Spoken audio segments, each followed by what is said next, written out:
हम्म। तो मैं गिरी सर, आज मैं आप लोगों को पढ़ाने जा रहा हूँ 12 क्लास के 100 मार्क्स इंग्लिश का दूसरा चैप्टर पोएट्री का, जिसका नाम है सॉन्ग ऑफ माई सेल्फ। इसके पहले मैंने पहला पाठ आप लोगों को पढ़ा चुका हूँ, sweetest love I do not go. अब मैं आप लोगों को पोएट्री सेक्शन का दूसरा chapter song of my self पढ़ाने जा रहा हूँ।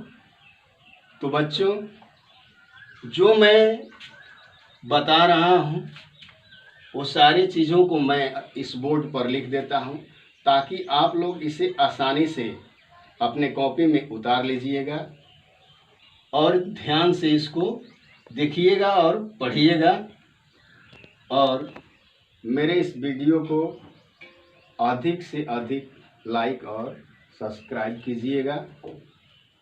तो मैं अब शुरू करने जा रहा हूँ song of my self. Song of my self poetry का ये दूसरा पाठ है, दूसरा चैप्टर है, जो वाल्ट व्हिटमैन के द्वारा लिखा गया है। ये एक अमेरिकन पोएट कहे जाते हैं। आपको आपके एग्जाम में सब पूछता है, एक अमेरिकन पोएट कहे जाते हैं। तो वाल्ट व्हिटमैन ने सॉन्ग ऑफ माई सेल्फ कविता को लिखा है। तो चलिए, जिसने इस कविता को लिखा है उसके बारे में हम लोग थोड़ा समझ लें कि वाल्ट व्हिटमैन के बारे में। तो मैं अभी लिख रहा हूं अबाउट ऑथर। देखिए, born on 31 May 1819 and died on 26 March 1892। यानी इनका जन्म 31 मई, याद रखिएगा कब, 31 मई को हुआ था। 31 मई 1819 को हुआ था, और इनकी मृत्यु 26 मार्च 1892 को हुआ था। ठीक है, आप लोग समझ गए कि इनका जन्म कब हुआ था, 31 मई 1819 को, और इनकी मृत्यु कब हुई थी, 26 मार्च 1892 को। अब इसको आप समझ गए। अब इनकी मृत्यु 26 मार्च 1892 को, 26 मार्च 1892। अब बर्न प्लेस, किस जगह पर इनका जन्म हुआ था। ठीक है, इसको आप समझिए। आप लोग, कब हुआ था, जगह का क्या नाम था, इन वेस्ट हिल, न्यूयॉर्क। न्यूयॉर्क में एक जगह का नाम है वेस्ट हिल्स, उसी जगह में इनका जन्म हुआ था। अमेरिका, जगह का क्या नाम है, वेस्ट हिल्स। आप लोग समझ गए, ये न्यूयॉर्क में है और अमेरिका। अब पेरेंट्स, इनके माता पिता कौन थे। तो अभी आप उनके जन्म और मृत्यु कब हुई थी, जन्म कहाँ हुआ था, ठीक है, आप लोग समझ गए। अब पेरेंट्स, उनके माता पिता कौन थे, वाल्टर व्हिटमैन पिता का नाम था, एंड लुइजा वैन वेल्सर व्हिटमैन उनके माता का नाम था। ये मैंने जो अंडरलाइन किया है, ये माता का नाम, और ये नाम पिता का है, वाल्टर व्हिटमैन।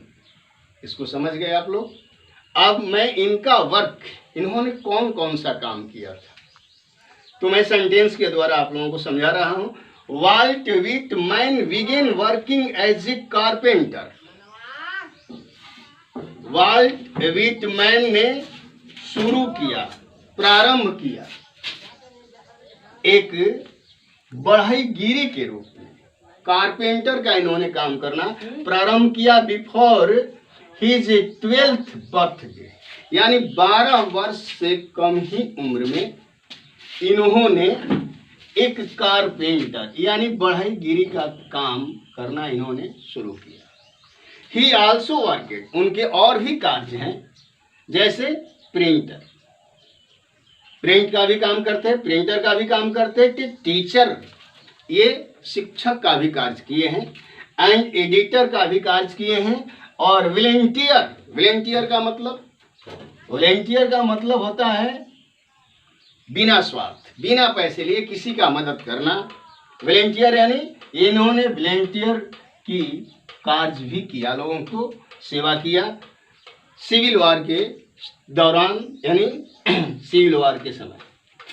अब इस चैप्टर में वाल्ट व्हिटमैन जो ऑथर के बारे में मैं आप लोगों को बता रहा हूँ, लेखक के बारे में मैं बता रहा हूँ, इन्हीं के अंदर एक आया है लीव्स ऑफ ग्रास।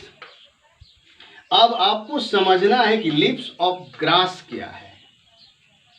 तो बच्चों, लीव्स ऑफ ग्रास जो है एक कविता का क्या है, संग्रह है, कविताओं का संग्रह है, ये एक बुक का नाम है। लीव्स ऑफ ग्रास है एक कलेक्शन ऑफ पोएट्री, यानी क्या है, कविताओं का संग्रह है, बुक का नाम है, जिसमें बहुत सी कविताएं लिखी गई है। लीव्स ऑफ ग्रास, तो आप समझ गए कि लीव्स ऑफ ग्रास क्या है, एक कलेक्शन ऑफ पोएट्री, कविताओं का संग्रह है। अब फर्स्ट एडिशन, ये लीव्स ऑफ ग्रास में जो कविताओं का संग्रह हुआ है, जो कविता लिखा गया है, इसका पहला एडिशन, यानी ये पहली बार छापा गया था 1855, यानी 1855 ईस्वी में इनका पहला प्रकाशन, ये पहली बार छापी गई 1855 ईस्वी में, जिसमें 12 पोएम्स, 12 कविताएं लिखी गई। ऐसे इनके बाद बहुत सी कविताएं लिखी गई, लेकिन अंत में ये लीव्स ऑफ ग्रास का लास्ट एडिशन जो था, लास्ट में जो छापा गया था, वो हुआ था 1892 में। ये लास्ट एडिशन 1892 में प्रकाशित हुआ था, जिसमें 400 पोएम्स यानी 400 कविताएं लिखी गई थी। तो बच्चों, अभी आप वाल्ट व्हिटमैन के बारे में समझ रहे थे। मैं समझता हूं कि आप लोग पूरी अच्छी तरह से इसे समझ गए होंगे और अपने कॉपी पर इसे नोट कर लीजिएगा। अब मैं आप लोगों को अगले वीडियो में सॉन्ग ऑफ माई सेल्फ, जो कविता है वाल्ट व्हिटमैन के द्वारा लिखित है, मैं उसका वीडियो बनाकर आपके सामने पेश करूंगा। उसको अच्छी तरह से आप लोग समझ के आइएगा। बस आज इतना ही, और इसको अपने कॉपी पर नोट कर लीजिएगा और अधिक से अधिक लाइक और सब्सक्राइब करने की कोशिश कीजिएगा, अच्छा लगे तो। अब मैं यहीं पर इसको आज अंत करता हूँ। अगले वीडियो में मैं इसका भावार्थ आपके सामने रखूँगा।